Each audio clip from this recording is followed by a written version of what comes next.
اس کے بعد بات کریں گے عظمیٰ بخاری جو صوبائی وزیر ہیں، وہ جاپان کے دورے پر تھی وزیر اعلیٰ کے ساتھ، اور وہاں ان کے ششکے پوری قوم نے دیکھے۔ ایک ایسے ملک کے سب سے بڑے صوبے کی کیبنٹ وہاں پر گئی، جو ملک مقروض ہے، جو قرضے لے کر گزارا کر رہا ہے، جس نے تقریباً ہر ملک کا پیسہ دینا ہے، لیکن جو یہاں کا وزیر اعظم ہو، وزیر اعلیٰ ہوں، ان کی عیاشیاں، ان کے ششکے، ان کے وزراء کے جو عیاشیاں ہیں وہ ختم ہی نہیں ہوتی۔ تو انہوں نے آج ایک انتہائی نامناسب اور واہیات قسم کا بیان دیا۔ یعنی اس وقت پنجاب سیلاب کی زد میں ہے، اس وقت نارووال، شکر گڑھ، سیالکوٹ، لاہور کا علاقہ جو راوی دریا ہے یہ فل چڑھا ہوا ہے اور پانی پانی ہر طرف ہے۔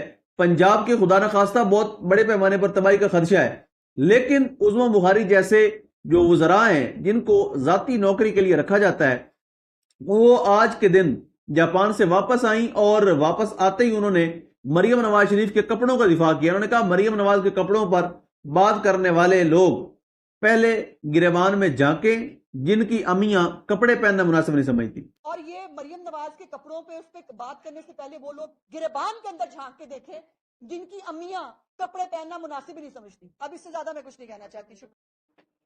اب اس سے بڑھ کے بدتمیزی کیا ہو سکتی ہے، اس سے بڑھ کے بد تہذیبی کیا ہو سکتی ہے؟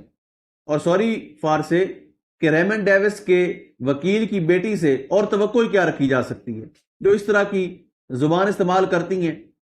یعنی سیاسی مخالفت ہر کسی کی ہوتی ہے، سیاسی مخالفت آپ رکھیں، لیکن میکسیمم اپنا جو کردار ہے، اپنے جو اخلاقیات ہیں، اپنی جو زبان ہے، کم از کم اس کو تو کنٹرول میں رکھیں۔ تو یہ بڑی انفارچونیٹ سچویشن ہے۔ اس